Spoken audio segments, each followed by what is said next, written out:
오늘 제가 말씀드릴 이 전방위 기업 혁신이라는 주제는 저는 개인적으로 한 10여 년 고민하고 정리했던 그런 주제입니다.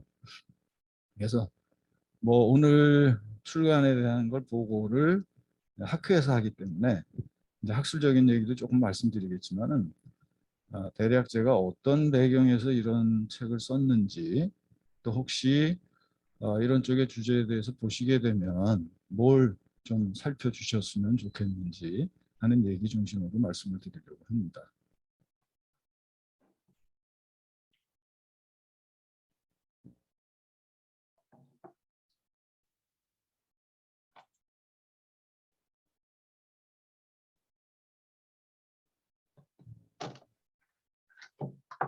안 넘어가네.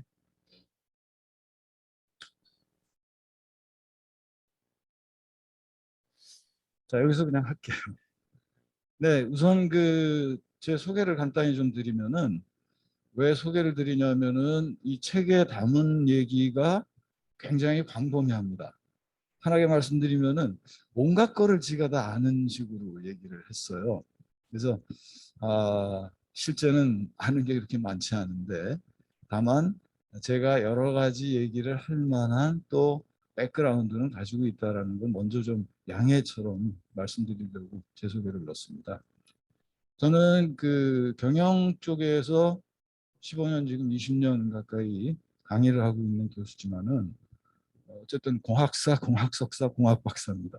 명색이도 공학, 산업공학 이런 쪽을 했고, 또 첫 직장인 이제 국방과학연구소에서 뭐 여러분들 아시지만 뭐 미사일이라든지 이런 거 개발하는 2,500명 정도 되는 연구 조직이지 않습니까? 소위 이제 거대한 하나의 시스템을 개발하는 이제 그런 과정. 그 속에서 저는 IT와 관련된 기술 개발과 시스템 개발 담당을 했고요. 또 핸디소프트라는 회사에서 소프트웨어 개발, 또 벤처 회사 이런 이제 조직 문화도 경험을 하고, BK 교수로 카이스트에서는 산업공학과, 또 아주대학교에서는 정보통신대학원에서 뭐 시스템 분석 설계, 데이터베이스 이런 IT 쪽에 깊은 강의도 했고요. 그리고 이제 세종사이버대학교에서는 15년 동안 전임 교수를 하면서 학생 모집이 많이 안 되는 학과를 맡다 보니까, 처음에는 제가 이비즈니스 학과 교수로 이비즈니스 강의를 하다가 정보경영이라고 또 이름을 바꿨다가 융합경영학과라는 것도 만들었고, 마지막에 한 4년은 마케팅 홍보학과 교수로 또 일을 했습니다. 그러니까 뭐 온갖 안 해본 게 없는 그런 커리어를 갖게 됐어요. 그리고 지금 경력 측면에서는 여기 전자거래학회 2008년 학회장을 역임했고, 최근에는 소프트웨어 정책연구소가 발간하는 소프트웨어 중심사회라는 잡지에 편집위원장을 하면서 또 연구자들의 그런 얘기들을 뭐 글도 살펴보고 조언도 하고, 뭐 그 외에 이제 국방부의 방위사업 추진위원회라고 장관이 주관하시는 위원회에 이제 민간위원으로 참여를 해봤고, 뭐 연구재단의 기술사업화에 대한 참여도 해보고, 그러니까 대략 한 45년 정도 되는 대학 졸업 이후의 경력에서 다양한 이것들을 깊이는 없지만 직접 걸어봤던, 그게 이제 오늘과 같은 책으로 발전이 된 것 같으면 좋겠습니다. 제가 그동안에 쓴 책이 2011년에 융합경영이라는 제목의 책을 10명이, 융합경영이라는 말을 아무도 안 할 때 경영이 융합경영이 돼야 된다라는 그런 생각에서 공동 집필을 했고, 2014년에는 융합을 기술적으로만 계속 보고 있는 그런 상황이 좀 안타까워서 비즈니스 경영 측면에서 접근하자는 측면에서 이제 이런 책도 혼자 써봤고, 2019년에는 4차 산업혁명. 근데 왜 저는 4차 산업혁명과 융합이라는 얘기를 했냐면, 제가 보기에는 많은 분들이 4차 산업혁명을 또 잘못 얘기하는 분들이 있는데, 4차 산업혁명의 본질은 융합혁명이다. 그러니까 클라우스 슈밥이 2016년에 얘기한 거를 어떤 정확한 본래적인 의미라고 보면 그거는 융합혁명이다. 그리고 이제 네 번째 쓴 책이 오늘 소개해드리는 전방위 기업혁신 전략 전술이라는 책입니다. 그래서 여기에서 먼저 좀 말씀드릴 거는 책이 지금 409페이지가 됐어요.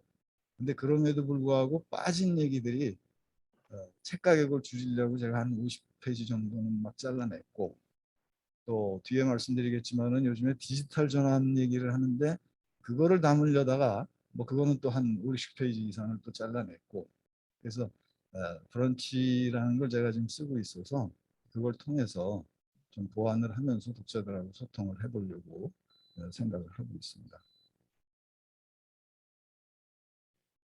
자, 넘어가시죠. 제가 오늘 그래서 말씀드리려고 하는 거는 이제 이게 책을 쓰게 된 동기인데, 혁신이라는 얘기를 연구소에서도 많이 하고 또 국가 사회 차원에서도 많이 얘기를 하는데, 기업의 혁신이 매우 중요한 시대다.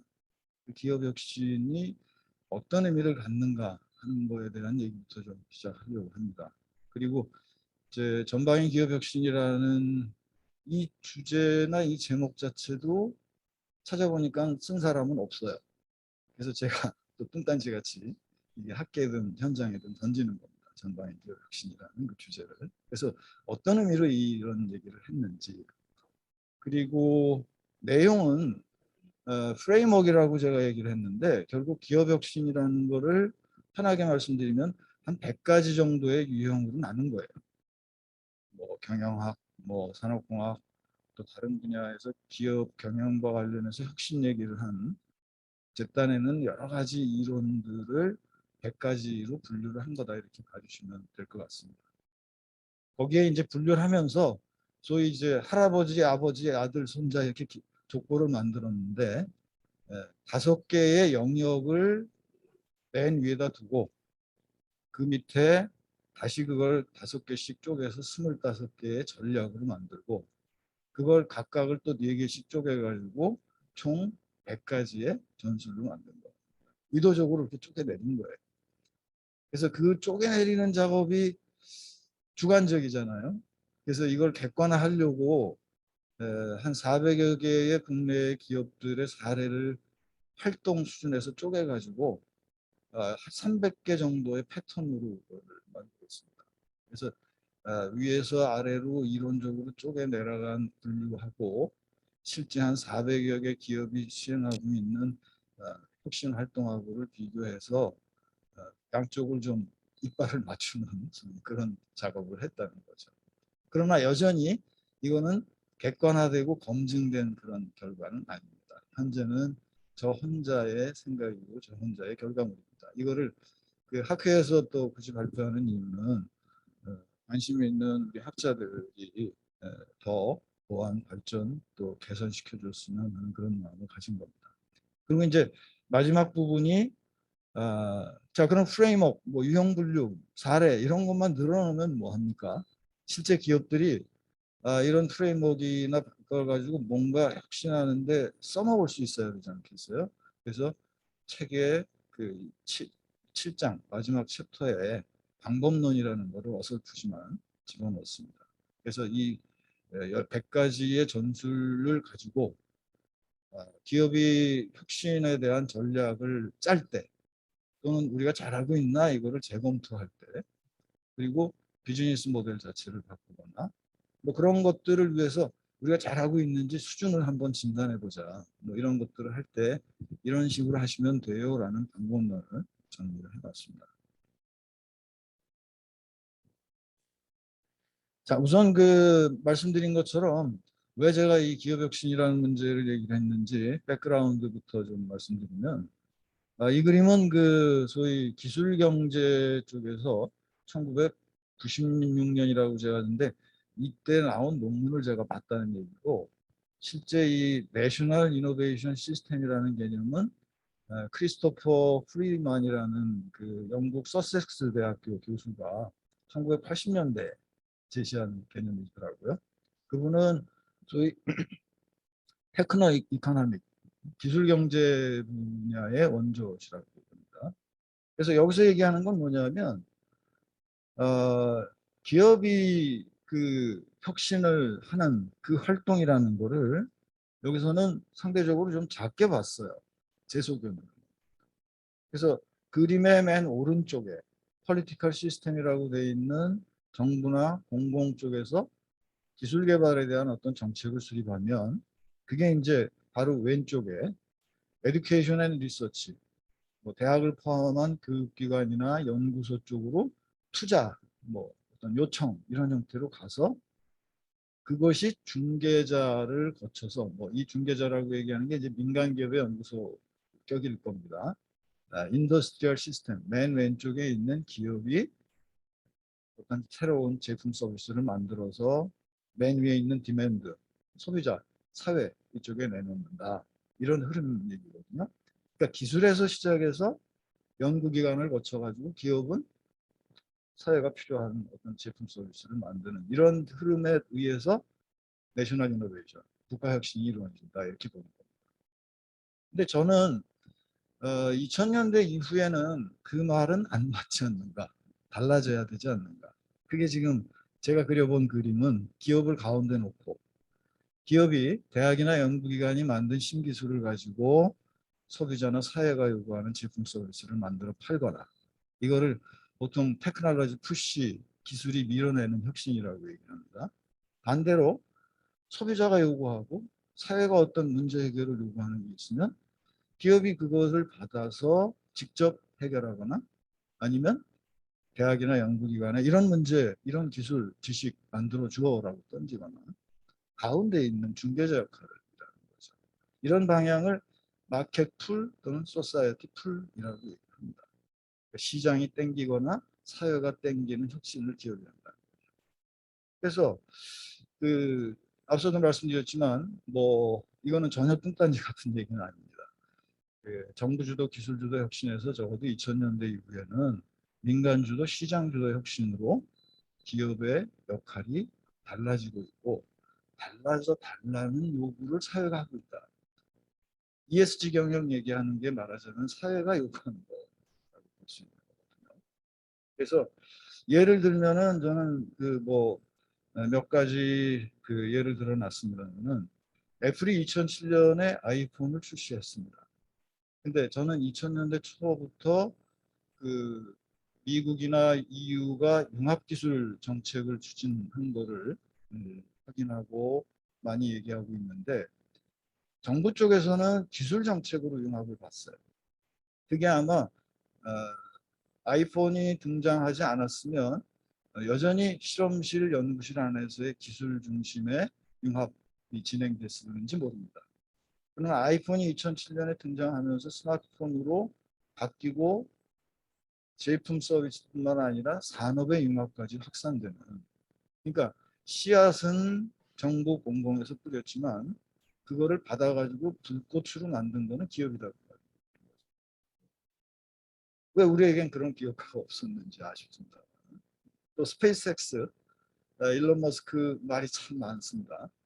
그러나 일론 머스크가 만든 회사들은 나름 인류를 위한 뭐 이런 그 미션을 가지고 만들어서 지금 여러 가지 활동을 하고 있는데 그 중에 하나가 2002년에 만약에 지구가 살 수 없는 땅이 되면 화성으로 지구인들을 실어 나르겠다고 만든 회사가 스페이스X잖아요. 근데 이 회사가 팔콘 9이라는 이 로켓을 2014년에 2010년에 처음 발사를 시작해서 2022년까지 150회를 발사를 했다고 합니다. 그래서 누구는 나사가 70년 동안 수백조 원을 들여가지고 그 완성하지 못한 일을 스페이스X 민간 기업이 20년 만에 해냈다. 그래서 이런 그 기업들의 노력이 없으면 인류의 중요한 문제, 사회가 요구하는 문제가 쉽게 해결이 됩니다. 또 지금 우리 그 디지털 전환 포함해가지고 인공지능 기술이 결국은 커다란 혁명을 일으키고 있는데 그것도 뿌리를 찾아가 보면 제프리 힌튼 교수가 2006년에 딥러닝 알고리즘이라는 걸 만들어냈고 2012년에 이제 그의 제자들이 그 알렉스 넷이라는 비전 인식 기술을 가지고 우승을 하는 그런 성과를 낸 이후에 구글이 그걸 떠받아서 뭐 우리가 잘 아는 뭐 이세돌 이후에 여러 가지 혁신을 만들고 있지 않습니까? 그러니까 뿌리를 누군가 내놓은 거를 확산시키는 기업의 노력. 비영리 기관 중에서 세계 경제 포럼 같은 경우도 농업이 지금 그 인류의 여러 가지 문제를 해결할 수 있는 그런 수단인데 여기에 지금 여러 가지 기술적인 혁신, 실제 응용 이런 거를 해가고 있습니다. 그래서 제가 드리는 말씀은 왜 제가 이런 문제에 관심을 가졌는가? 사회혁신 중요하고 국가혁신 중요한데 기업이 잘해야 되는 그게 한 국가 차원이든 인류 차원이든 그런 시대 아닌가 그런 말씀을 드립니다.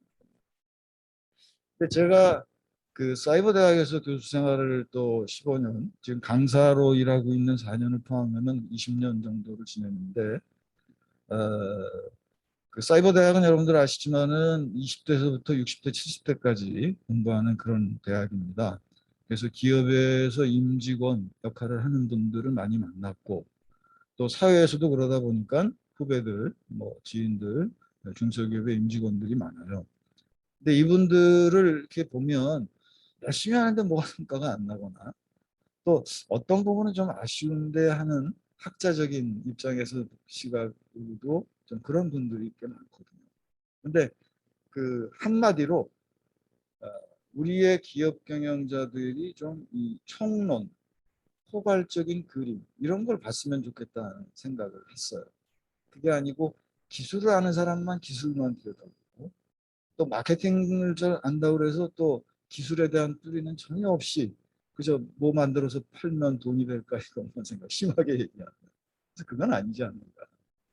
그런데 사실은 제가 좀 그 기업 경영하시는 분들을 이렇게 깎아내리듯이 말씀했지만 그건 아니고요. 지금 엄청 힘들죠. 그 외부 환경은 뭐 특히 코로나 이후에 새로운 노멀 또 새로운 그 디지털 전환 또 ESG 경영 뭐 이런 압박이 엄청납니다. 또 내부적으로는 여기 우리 젊은 학생들도 계시지만 MZ 세대들 같으면은 그 옛날 그 시니어들과 지금 시니어들가 된 옛날 직원들이랑 직장이나 직업에 대한 생각도 다르거든요. 다르다는 게 틀렸다는 얘기 전혀 아닙니다. 그러나 지금의 경영자들은 그렇게 다른 자원을 가지고 사업을 해야 돼요. 또 장비나 설비 이런 거는 뭐 로봇이나 인공지능이나 이런 디지털 기술로 바뀌고 있는 시대인데 그거 따라가기 어렵습니다.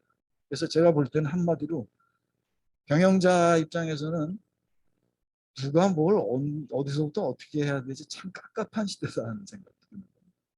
그래서 제가 쓴 책은 한마디로 그 저 때는 초등학교 때 전과라는 게 있었어요. 그걸 아실 분들이 얼마나 될지도 모르겠는데 뭐 동아전과 그러면은 초등학교 6학년이다 그러면 6학년 2학기에 배워야 되는 모든 얘기가 책 한 권에 다 들어 있습니다. 그래서 저는 그런 전과 같은 책을 하나 기업 경영자들한테 만들어 드리고 싶었던 거예요. 강론은 없어요. 뭐 세부적인 걸 찾아보려면 그거는 다른 참고서를 찾아야 되는. 그러나 저는 전과 같은 책을 썼다 이렇게 말씀드리고 싶고요. 그 전과에는 예를 들면 기업 혁신에 대해서 학자들이 얘기하는 여러 가지 유형의 혁신 이런 것들이 여기저기 설명이 되어 있습니다. 왜 제가 전과 같은 걸 말씀드리냐면 기업 혁신에 대한 여러 가지 이론을 연구자들 학자들이 많이 내놨지만 예를 들어서 기업에 가보면 마케팅이 뭔 문제예요라고 뭐 예를 들면 사장이나 임원이 얘기를 하신단 말이에요. 또 제품 서비스가 문제예요라고 얘기를 하신단 말이에요. 근데 사실은 그걸 따져보면 한 가지 문제가 아니라 여러 가지가 얽히고 설킨 복합적인 문제입니다. 많은 경우에 중소기업은 특히 사람 문제가 결부가 되고요. 자금 문제가 결부가 되고요. 그러니까 그걸 모르고 그냥 제품 서비스 문제, 생산 문제 이것만 봐가지고는 소위 컨설턴트가 가가지고 헛발질하는 그런 상황이 많이 생긴다는 거죠. 이런 상황에서 경영학에서 얘기하는 여러 가지 이론이나 방법론은 한마디로 좀 자아 비판하는 그런 측면에서 말씀드린다면 분절된 지식, 분절된 도구들입니다.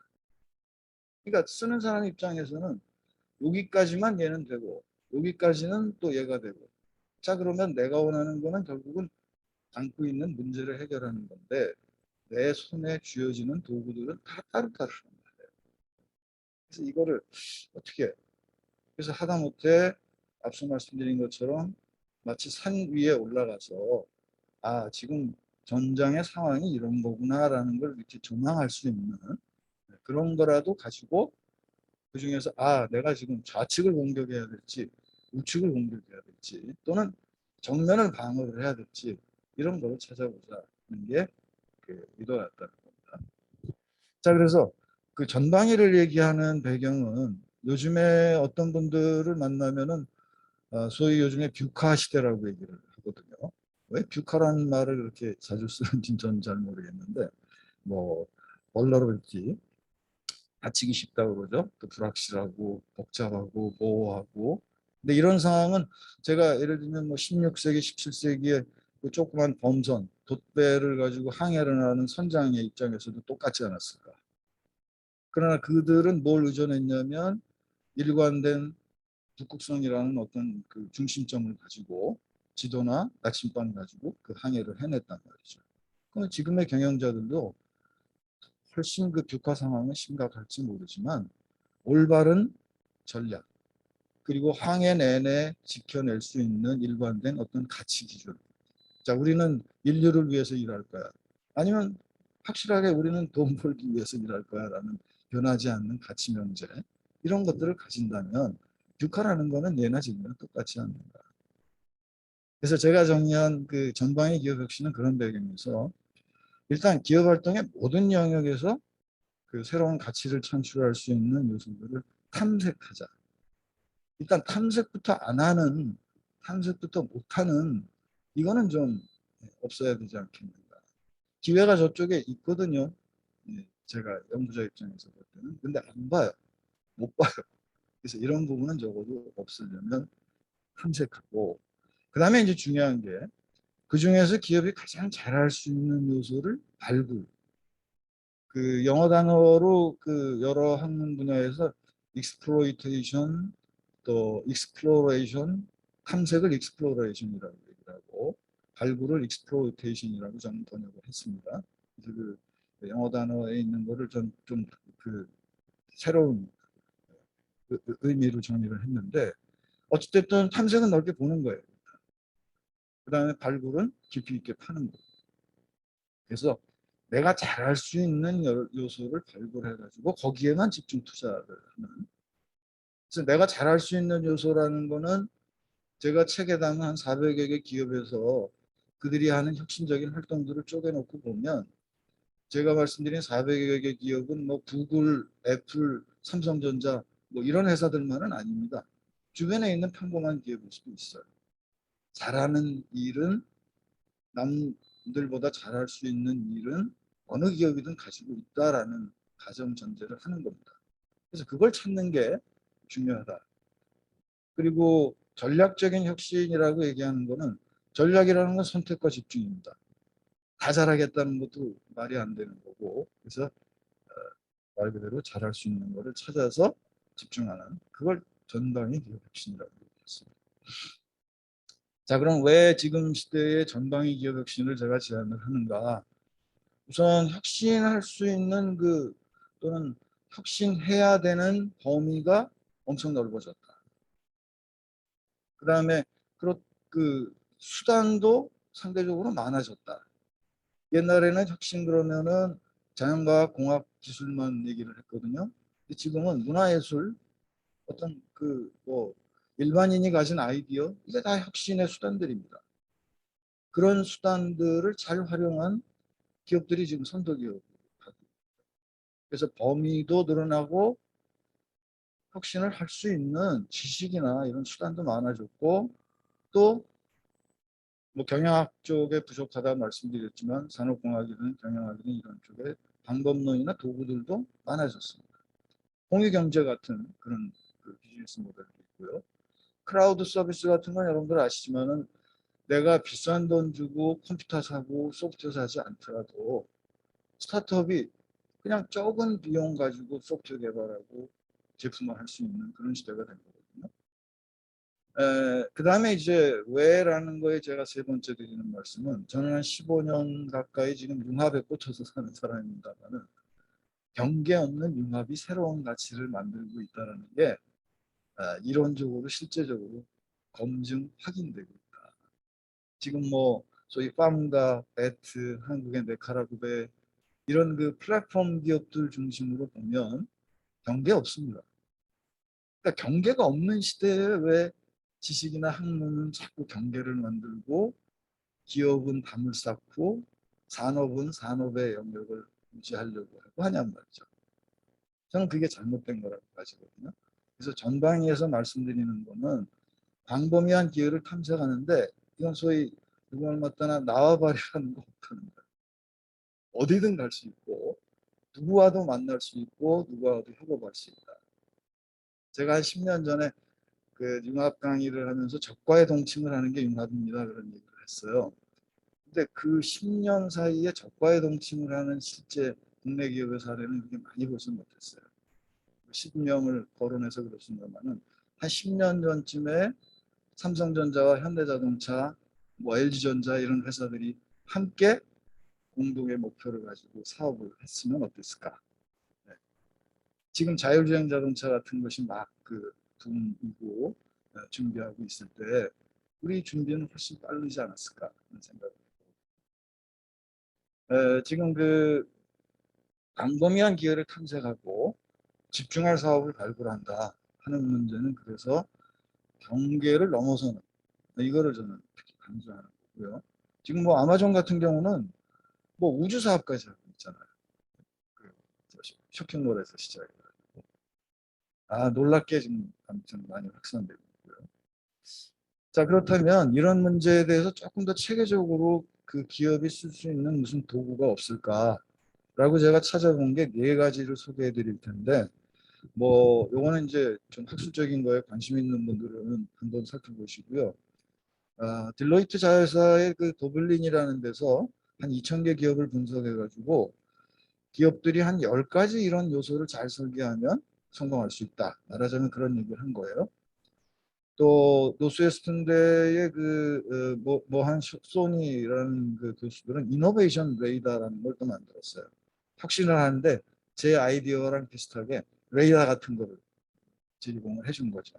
그래서 여기서는 12가지 영역을 얘기를 했습니다.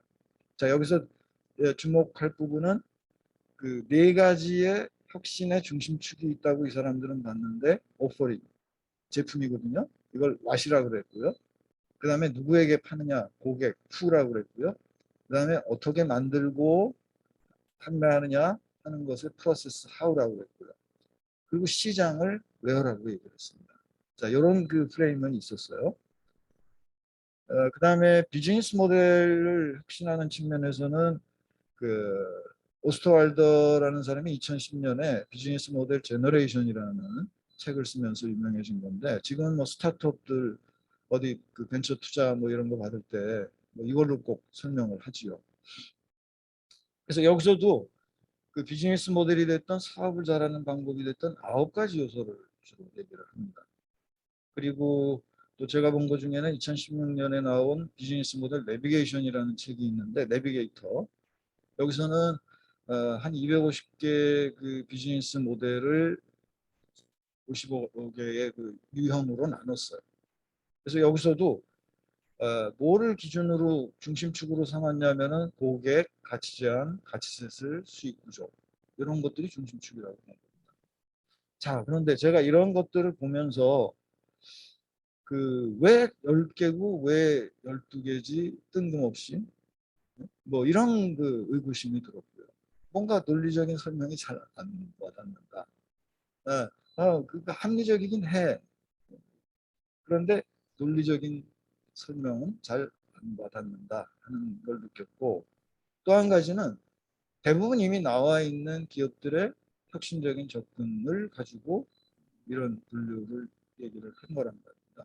그렇다면 아직 안 나온 거에 대한 거는 예측을 전혀 못한다는 얘기죠, 심하게 얘기하면. 그러면 소위 기업들이 뭔가 남들이 안 해본 거를 하려고 할 때는 어떻게 가야 되느냐는 거에 대한 가이드가 없다는 아쉬움이 있었습니다. 그래서 저는 논리적 기반을 하나 만들어 보고 그다음에 앞으로 나올 거에 대한 것도 설명할 수 있는 뭐 예측까지는 아니더라도 뭐 그런 걸 좀 만들어 보자는 생각을 한 거고요. 그래서 논리적인 설명이 가능하게 하는 거에 대해서는 그 제가 4W1H 모형이라는 거를 그 2012년 바로 전자거래 학회지에 게재했던 논문에서 얘기를 했는데 자 이건 어느 기업이나 소위 밸류체인 가치 사슬이 다 있다는 거죠. 그 가치 사슬을 공급 역량을 모아서 가치 제한이라는 상품을 만들고 그거를 시장에 유통하는 이 세 가지 영역으로 나눌 수 있다. 이거 틀렸다고 얘기할 분은 아마 없을 겁니다. 어느 기업이나 가치 사슬은 있다. 그거를 나는 조달과 생산과 판매 세 가지 영역으로 나누고 각각을 who, what, whom이라고 이렇게 붙이겠다. 그 다음에 이제 Y축으로는 어느 회사나 또 최고 경영층, 중간관리층, 일선 실무자 이렇게 세 계층으로 또 나눌 수 있다. 그래서 그 각 계층은 전략과 전술과 오퍼레이션을 담당하는 조직이고 그것을 고객 가치, 전략이라고 하는 건 결국은 누구를 위한 가치를 우리 회사가 만드는 거냐라는 거라고 보면 Y라고 붙인 겁니다. 그 다음에 전술은 그 Y를 뒷받침하는 제품 서비스를 What이라고 본 거고요. 그 다음에 그 What을 운영 방식이라고 얘기하는 어떻게 생산해서 어떻게 판매하고 조직은 어떻게 운영할 거냐 How라고 본 거예요. 자 그래서 두 개를 겹치면 이렇게 5개의 기업에 대한 그 기본적인 구성을 얘기를 하게 되고 그 각각을 5가지의 혁신 영역으로 정의를 했다는 겁니다. 여러분들 수화목금토 뭐 오행이라는 거 혹시 들어보신 분들 있으신가요? 뭐 음양오행 그러죠? 에, 그거 하면서 우리 또 공교롭게 지금 뭐 오방, 오방색 뭐 이런 거가 시비가 된 적이 있는데 뭐야 까맣고 하얗고 노랗고 빨갛고 파랗고 이런 5가지 색깔을 오방색이라고 얘기를 하거든요. 만들고 보니까 공교롭게 그런 거랑 맥이 통하는데 자 어쨌든 오방이라고 얘기하는 거는 그런 음양오행에서 얘기하는 것도 근데 전체를 커버해 보겠다라는 굳이 갖다 비유하자면 그리고 이런 아이디어는 저는 그 OW1H 육하원칙이라고 우리 얘기하잖아요. 그래서 지금 서양의 학자들도 아까 보셨듯이 이 OW1H랑 비슷한 그런 프레임을 썼는데 저는 아무튼 그런 근거로 이 5가지 영역으로 나눈 겁니다. 그래서 이거를 혁신 측면에서는 5가지 영역을 구체적으로 이제 그 가치 혁신이라는 측면에서는 가치에 대해서 그동안에 기업에 논의된 것들을 다 모았어요. 그러면 초창기의 기업들은 우린 돈 버는 기업이라고 얘기를 했어요. 그래서 주주와 그다음에 오너를 위한 가치. 이제 그러다가 경쟁이 심해지니까 어떻게 돼요? 소비자 고객 가치. 그러다가 사회적인 압박이 심해지니까 사회가 요구하는 가치. 그러다 지금 ESG 경영 얘기가 나오고 이해관계자 가치라는 얘기가 나옵니다. 모든 이해관계자. 그래서 그게 가치 측면에서 기업이 혁신해야 되는 영역에 있는 요소들이죠. 이걸 다 해야 됩니다. 그 다음에 상품 측면에서는 초기에는 기업은 제품만 만들어 팔았죠. 근데 제품만 가지고는 경쟁이 안 되니까 90년대 이후에는 서비스가 강조되고 있고요. 그리고 디자인 브랜드 요즘에는 뭐 삼성도 그 DX 그래가지고 DX가 아니라 CX 커스터머 익스피리언스 고객 경험을 더 강조하고 있죠. 또 오퍼링 솔루션 비즈니스 모델 이게 상품이고 운영은 산업공학에서 얘기하는 생산뿐만 아니라 경영학에서 얘기하는 조직관리 뭐 이런 거에 그 조직 운영 또 제가 오늘은 뭐 그 깊이 말씀 안 드립니다만 운영 원리라는 걸 좀 더 강조를 했는데 오늘 페이스북에서도 어떤 그 지인이 얘기한 걸 보니까 이 효율성이라는 그 어떤 가치 기준을 넘어서는 뭐가 좀 없을까? 이 효율이라는 거는 우리 여기다 공학을 하신 분들이라고 보면 아주 기본적인 가치거든요. 그거보다는 효과가 더 상위의 가치여야 되고 효용, 더 나아가서는 요즘 같아서는 다양성 이런 가치들이 중시돼야 되는데 어찌됐든 운영 원리라는 측면의 혁신도 여기에 넣고요. 그다음에 역량은 이제 후입니다. 누가 만드느냐. 과거에는 회사 안에서 다 만들어요. 근데 이제는 그렇게 하는 건 바보입니다. 외부에 나보다 나은 능력을 가져와야 되고 연결해야 되고 적절한 시기에 나한테 안 맞는다 그러면 처분하거나 아니면은 남들도 쓸 수 있게 내놓거나. 그래서 역량혁신에서는 물적, 지적, 인적, 금전적 자원 또 이거를 사용하는 기량 이런 것들을 혁신하는 게 되고 이제 유통이라는 측면이 이제 마케팅에서 주로 얘기하는 건데 제가 아까 말씀드렸죠. 마케팅학과 교수도 4년 했다고요. 그래서 감히 마케팅 쪽도 건드렸습니다. 근데 이 마케팅이란 그 미국 영어 표현을 그대로 쓰기가 싫어서 어떤 면에서 보면 마케팅 학자들은 제가 유통이라고 얘기하면은 그건 무식한 소리 하지 마세요라고 얘기할 수도 있어요. 유통은 더 작은 돈이라고 보는 견해도 있거든요. 근데 저는 오히려 지금의 마케팅이 얘기하는 것보다 그냥 더 넓은 그 소비자와 시장과 그 고객에 대한 관리 지원 뭐 이런 문제를 다 포함한 걸 유통이라고 봐서 유통혁신을 믿었습니다. 그래서 이걸 품이라고 얘기를 했어요. 그러다 보니까 4W 이레치가 된 겁니다. 자, 그러면 이제 전방위 기업혁신하는 거 어떻게 해야 되냐? 자, 이거는 그 공자님 같은 얘기만 몇 개 썼는데 우선 일관성 있는 핵심 가치, 유연한 전략, 이거는 이제 아까 말씀드린 제안 배경이고요. 그 다음에 또 혁신 기회는 전방위로 탐색하고 발굴하고, 자, 이거는 발산적인 어프로치를 한 다음에 수렴하는 거다. 그러니까 뭔가 탐색할 때부터 여기는 안 돼, 저기는 안 돼, 이렇게 잘라버리는 거를 볼 수 있는데 탐색할 때는 다 본다. 발산이라는. 그러나 우리가 이거 할 거야 말 거야 할 때 이제 비로소 어떤 제약 조건이라든지 그 판단 기준을 넣어서 자르는 수렴 과정 이걸 강조하는 거고요. 그 다음에 이제 모든 요즘에 새로운 경영 기법이나 여기서 강조하는 게 그 애자일 경영입니다. 소프트웨어 공학에서 나온 거죠.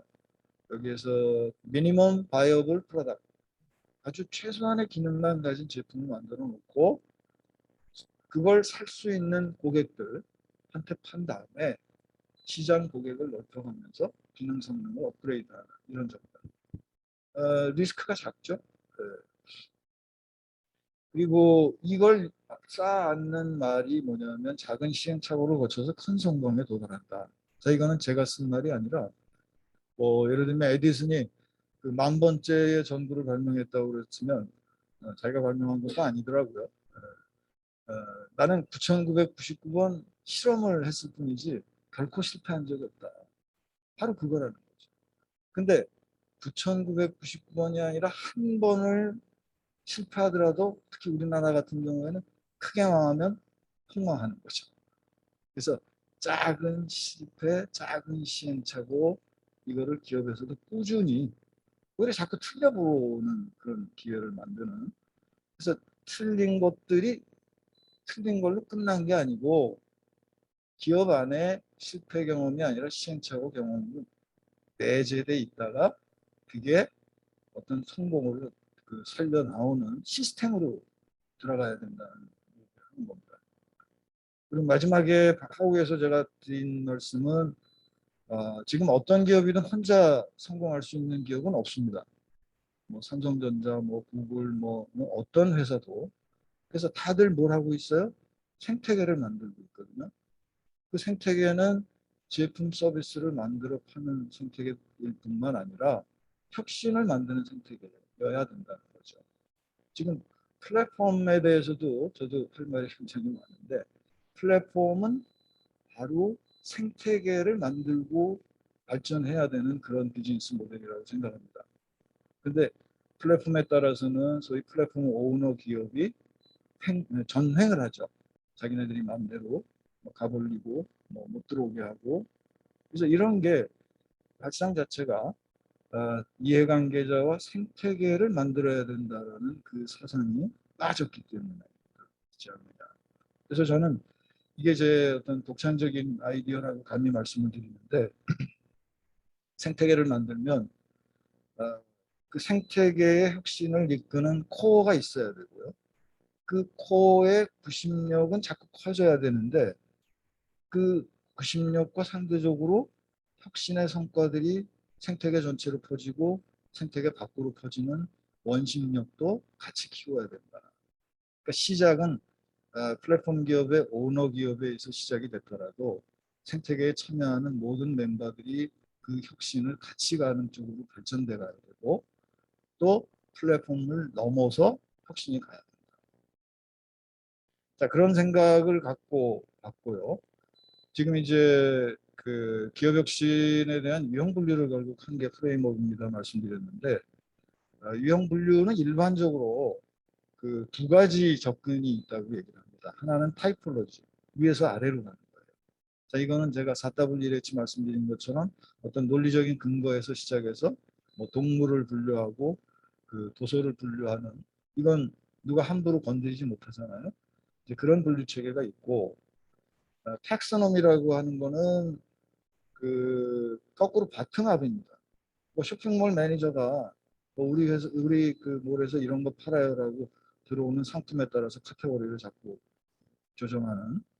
근데 이게 텍소노미 경우에는 아직 입점되지 않은 상품에 대해서는 전혀 여기에 반영을 못하는 그런 문제가 있다는 말씀을 드립니다. 그래서 제가 만든 전방위 기업혁신 프레임워크라는 분류 체계는 타이폴로지 측면에서는 4W1H라는 나름의 논리적 근거를 가지고 그거를 5개의 혁신 영역, 자 각각을 5개 식도 쪽에서 25개의 혁신 전략, 또 각 전략을 4개씩 쪼내가지고 100개의 혁신 전술 이렇게 만든 거다. 그리고 이제 현실에 있는 혁신 사례들은 한 400여 개 기업에 있는 활동들을 분석해서 한 300여 개의 그걸 그 활동 패턴이라는 걸 찾아가지고 이걸 AI로 했으면 참 좋았어요.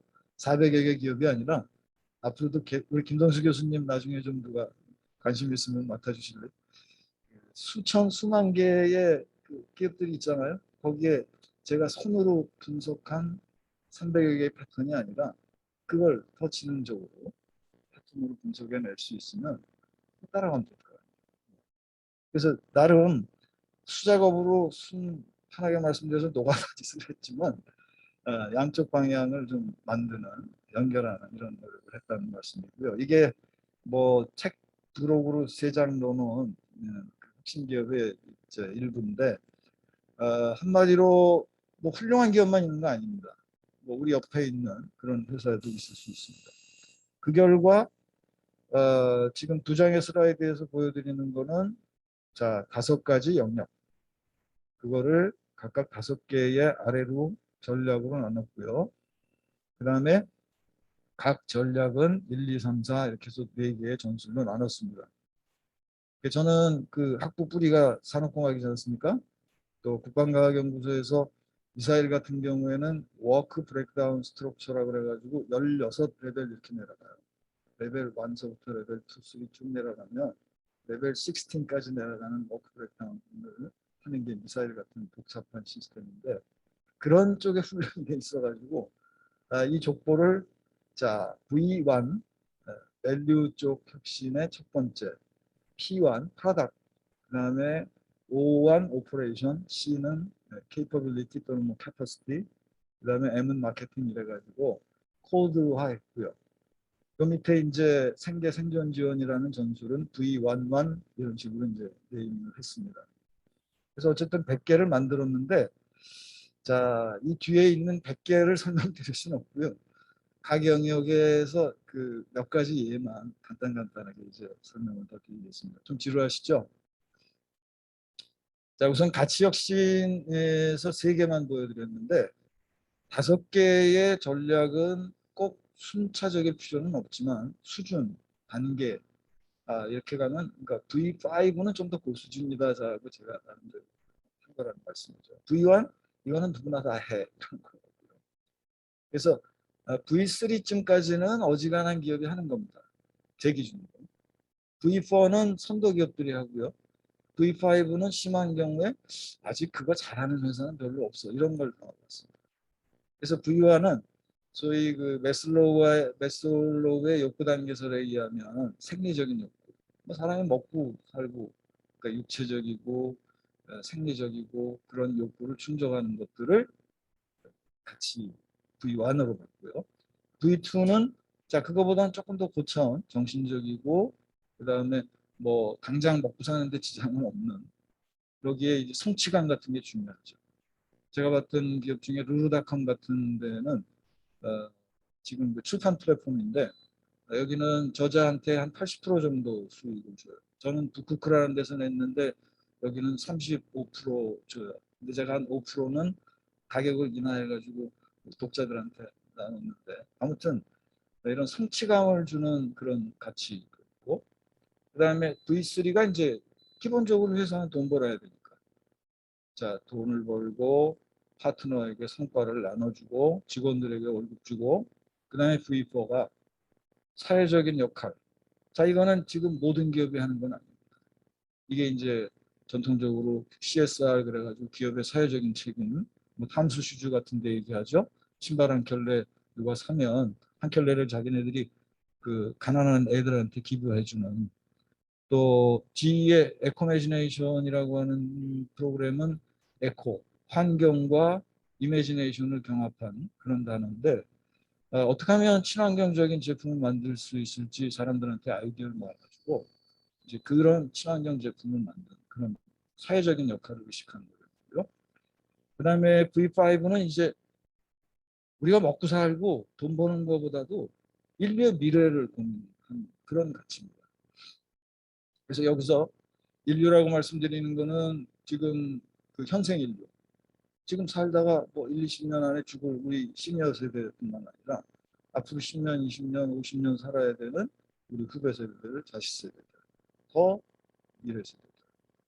그래서 생태계, 파타고니아 같은 회사가 회장 이름이 참 그 까리까리해요. 이본 시나론인가 뭐. 근데 아무튼 그 회장이 그 자기 지분 회사 지분의 뭐 100%를 친환경 활동에 투자한다라는 얘기를 금년 9월인가 발표를 했더라고요. 2018년에는 법인세가 내려가는 바람에 한 1,000만 불 정도 생긴 거를 회사가 아니고 환경 투자한다 뭐 이런 걸 했던 기업이기도 하고요. 그다음에 그 칼리코 이제 구글이 X 프로젝트라는 그 문샷 프로젝트 그러니까 뭐 굉장히 도전적인 그런 과제를 하는 프로그램 중에 하나로 만든 회사인데 여기는 인간 수명을 최대 500년까지 늘리려는 연구를 진행하고 있습니다. 자, 이걸 정부가 하나요? 기업이 한단 말이죠. 한쪽에서 돈을 벌고 있으니까 이런 미래 가치를 향해서 또 가고 있다. 상품 쪽으로는 자, P1, 2, 3는 다 어지간한 회사들이 하는 거예요. 근데 거기서도 물론 어, 잘하는 데가 또 달라집니다. 기능 성능 개선은 가장 저는 기본적인 그 혁신이라고 봤는데 삼성전자 갤럭시 저도 지금 그 최신 모델은 아니고 S22로 얼마 전에 바꿨습니다만 해마다 지금 기능 성능. 그다음에 테슬라의 옥토밸브 같은 거는 이런 게 이제 테슬라의 어떤 기술력을 평가해 줄 수밖에 없는 부분인데 뭐 온갖 차 안에서 들어가는 히팅, 쿨링에 관계되는 기능을 하나로 모은 그런 디바이스인 거죠. 그래서 어떤 그 낭비가 없게 만드는 거죠. 그다음에 P2는 디자인이나 서비스 구조, 도미노 같은데 또 사업의 구조, 제품을 파는 게 아니라 서비스를 파는 롤스로이스 이런 걸 얘기하는 거고요. P3는 새로운 상품이나 새로운 비즈니스 모델 이런 걸 개발하는 겁니다. 뭐 넷플릭스 OTT 같은 거가 블록버스터를 깨버린 거는 뭐다 알고 있죠. 그다음에 리커링 비즈니스 모델이라고 얘기하는 게 소니 같은 데가 제품을 파는 게 아니라 계속해서 수익을 얻기 위해서 콘텐츠라든지 뭐 이런 것들을 파는 걸 얘기하는 거죠. 자, 선도 기업들은 플랫폼 비즈니스를 합니다. 플랫폼은 원래는 상품이었다고 봐야 되는 거죠. 근데 이거를 여럿이서 쓰면서 생태계를 만들고 거기에 가장 그 수준이 낮은 플랫폼이 저는 연결, 중개만 해주는 그 안에서 팔리고 뭐 하는 거에 대한 책임을 안 져요. 근데 이제 거래를 하는 데서는 적어도 품질 보증을 해준다든지 하고 그 다음에 협업을 하는 플랫폼 뭐 이런 것들이 더 고수준이라는 얘기고요. 그다음에 P5는 자 어떤 개별 상품 개별 서비스가 아니에요. 문제를 해결하는 솔루션. 이게 지금 제너럴 일렉트릭 같은 데는 산업용 IoT를 만들어서 말하자면 그 애플의 iOS나 구글의 안드로이드처럼 모든 산업의 그 OS를 자기네 걸로 쓰게 하겠다. 물론 뭐 혼자서는 안 되지만 그런 걸 하고 있고, 또 자율주행 차는 들어봤지만 그 오토노머스 드라이빙 엔터프라이즈라는 얘기는 못 들어보셨을 거예요. 자율주행 기업 같은 거를 만들 수 있는 OS를 아에라라는 2018년에 만들어진 스타트업을 지금 준비하고 있습니다. 운영 측면에서는 조직이나 생산이 어떻게 진화돼 갈 거냐 하는 거를 중앙집중방식에서 분권 이론, 이게 참 용어를 만들기가 제가 어려웠는데 여러 가지 용어들이 있는 거를 제 나름 분석 정리해서 이런 좀 어려운 용어를 만들었습니다. 그러니까 권한은 나눠주는데 어떤 그 스피릿은 하나라는 거예요. 그러니까 권한은 본부장, 과장 이렇게 아래로 위임하거나 아니면 중국 공장 이렇게 수평적으로 나눠주는데 이 회사가 뭘 추구한다라는 거는 건드리지 않는다. 근데 O3는 그거조차도 각자예요. 이게 지금 고, 자포스, 모닝스타 이런 조직이 소위 자율과 책임 이런 거를 강조하는 회사거든요. 뭐 아메바 조직이라고도 하고 그 소경영, 소지주 뭐 이런 얘기가 있는데 이런 게 있고요. 그 다음에 거기서 더 앞서가는 회사들이 하는 거는 저는 분산연합이라고 얘기를 했습니다. 자, 이거는 뭐냐면 필요할 때는 합계 연합이 돼요. 아닐 땐 따로 놓고. 그리고 마지막에 O5는 여러분들 그 블록체인의 DAO라는 조직 들어보셨는지 모르겠는데 간성미술관에서 그 우리 문화재가 해외로 나갈 위험이 있다 그럴 때 헤리티지 DAO라는 걸 만들어 가지고 여기서 말하자면 구입을 해서 투자자들이 어, 관리를 간성재단이 할 수 있게 그렇게 만든 사례가 있었습니다.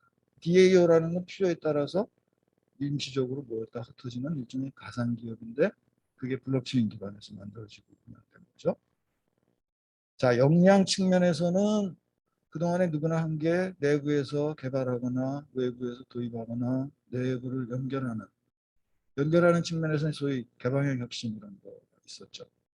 역량을 도입하는 데서도 드랍박스 같은 데는 제가 오늘 발표 자료를 드랍박스에다 올려놨는데 아니 파일 스토리지를 서비스하는 회사면서 실제 피지컬한 스토리지는 아마존의 웹 서비스를 쓴단 말입니다.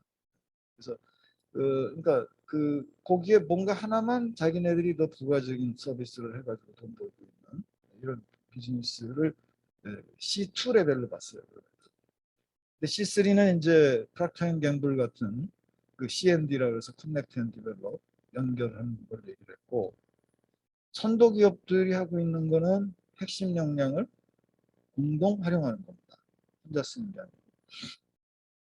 뭐 이노센티브 같은 데는 전 세계에 있는 그 엔지니어들이 하나의 그 툴이 돼가지고 시커와 솔버.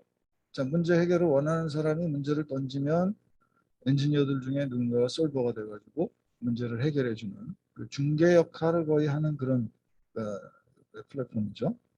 C5는 핵심 역량의 재정립이라고 제가 정의를 했는데 이것도 고민 많이 했는데 일단 예를 들면 인력의 어떤 역량이 안 되면 요즘에 업스킬링, 리스킬링 이런 거 합니다. 뭐 그것도 재정립의 한 부분이고 그 다음에 나 혼자 쓰는 거로는 뭔가 성이 안 차 또는 가치가 안 나와.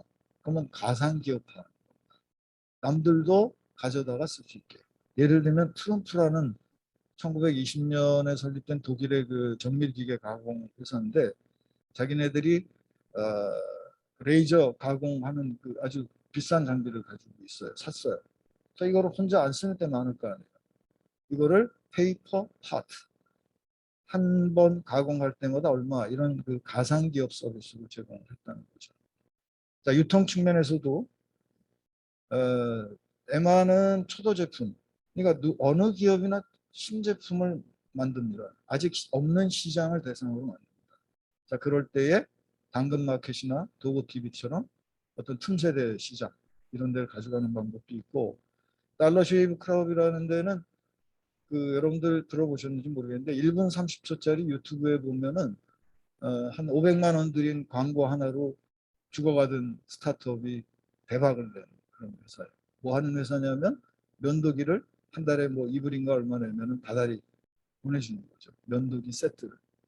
달러 쉐이브 크롭 그 1분 30초짜리 동영상 유튜브에서 검색해 보시면 재밌습니다. 그 사장이 고민 고민하다가 이제 혼자 그 짓을 해본 거예요. 그 다음에 양산 제품 유통하고요. 그 다음에 대량 맞춤 유통을 하는 단계로 넘어가고 지금 선도 기업들이 하는 거는 퍼스널라이제이션입니다. 개인에게 추천해주고 개인에게 맞게 만들어서 판매해주고 거기서 더 나간 거를 저는 생산과 소비가 직접 붙어버리는 제가 마케터들 앞에서 생산과 소비가 붙어버리면 마케터는 할 일이 없습니다. 네? 그리 얘기를 했더니 뭐라고 얘기를 하는데 그럴 것 같아요. 내가 3D 프린터로 또 설계도 다운받아가지고 옷 만들어 입고 그러면 마케팅이 왜 필요합니까? 근데 마지막 단계는 생산 소리 수렴인데 구체적으로 나타나는 게 소위 D2C, 다이렉트 투 컨슈머, 소비자한테 제조자가 직접 하는 거예요. 우리 현대자동차의 캐스퍼도 온라인에서 못 팔았잖아요. 모노보스 같은 본 디지털 기업은 아예 시작부터 소비자들에게 직판합니다.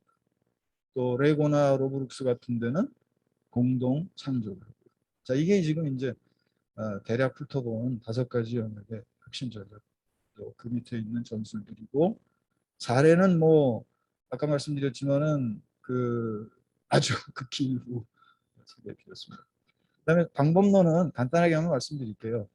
그러니까 전략을 수립하는데 그 에지이즈를 분석해서 투비를 설계하고 에지이즈에서 투비를 가기 위해서는 어떤 과제, 핵심 과제를 해야 된다라는 거를 뭐 이런 식의 그 인풋 어떤 데이터나 뭐 지식을 가지고 프로세스 뭐 예를 들면 에지이즈 분석할 때는 통상 하는 스왑 분석이나 뒤에 말씀드리는 기존 혁신 수준에 대한 분석이나 이런 거를 해가지고 그 투비를 어떻게 해야 되는지 투비는 제가 앞에 제시한 100개의 전술 중에서 우리가 꼭 해볼 만한 게 이거구나라는 거를 찾아서 그걸 유효성 평가하는 그런 단계입니다.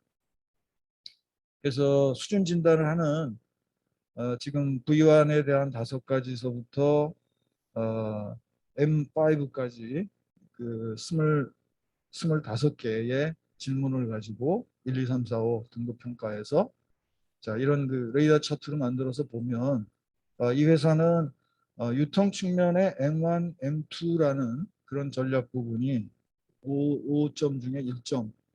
그러면 이 부분은 어떻게 개선을 해보자 할 수도 있고 자 우리는 거꾸로 V5가 5점이니까 이런 소위 그 선도 위치를 계속 방어 전략으로 가겠다 할 수도 있고 그래서 그거는 이제 그 뒤에 사업 전략 수립이나 비즈니스 모델 전략 수립에 참고가 되는 겁니다.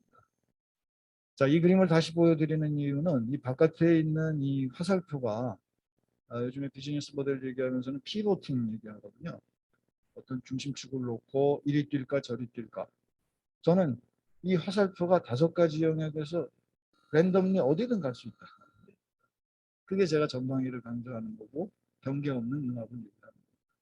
예를 들면 지금 그 이게 2014년에 그 책에 집어넣었던 이기점프 그대로인데 목적은 우리 회사의 고객 가치가 뭐 예를 들면은 소비자의 편익이 최고 이런 고객 가치를 가지고 있다 그러면 그거를 상품에 제품에 담아보자. 그러면은 그 Y라는 고객 가치를 소스로 해서 타겟은 what 가치 제한. 이 그림에서는 그 고객 가치에서 가치 제한을 이걸 충족시킬 수 있는 걸 찾아보자. 이런 얘기가 되는 거고요. 목적 2는 회사에 새로운 공정, 새로운 프로세스가 들어왔어요. 그럼 이 그림에는 이 운영 방식의 혁신이 일어났다고 말입니다. 그럼 이걸 가지고 이걸 이미 만들어진 공정 프로세스를 가치 제한 새로운 상품이나 이런 거에 쓸 게 뭐 없을까? 또는 공급 역량을 뭔가 활용하는데 강화하는데 쓸 게 없을까? 이렇게 찾아가 볼 수 있다. 책의 디지털 혁신에 대한 것이 지금 이슈임에도 불구하고 담고 싶었는데 뭐 양이나 이런 걸 담지 못했다. 그러면은 저는 여기에 있는 본질을 파악한다면 디지털 혁신도 문제될 게 없다라고 주장하는 입장인데, 기업 혁신은 결국은 왜 하느냐 하면 성장할래, 최소한 유지할래. 뭘 해야 되느냐? 기업의 모든 요소가 다 혁신의 대상이고, 어떻게 해야 되느냐 하는 건 포토말을 들리자면 예를 들면 뭐 원가 우위, 차별화, 집중화 뭐 이런 걸로 하면 되거든요. 디지털 혁신도 왜 하는 건 똑같다는 겁니다. 성장을 하거나 유지하거나. 다만 전통 기업 입장에서는 수비 전략이에요. 누구로부터? 스타트업이나 새로운 비즈니스 모델로 치고 들어오는 그, 혁신 기업들로 공격으로. 그래서 그런 의미를 더 갖고 대상은 디지털화 가능한 모든 걸 해야 됩니다. 근데 지금의 디지털 트랜스포메이션은 사실은 제품 서비스, 프로세스, 고객 경험, 비즈니스 모델 이런 쪽에 초점이 두어져 있죠. 그걸 넘어갈 수 있다는 거예요. 예를 들면 뭐한 4, 5년 안에 금방 될 거라고는 저는 안 봅니다만은 메타버스 같은 것이 디지털 세상으로 가져갈 수 있는 걸 많이 만들겠죠.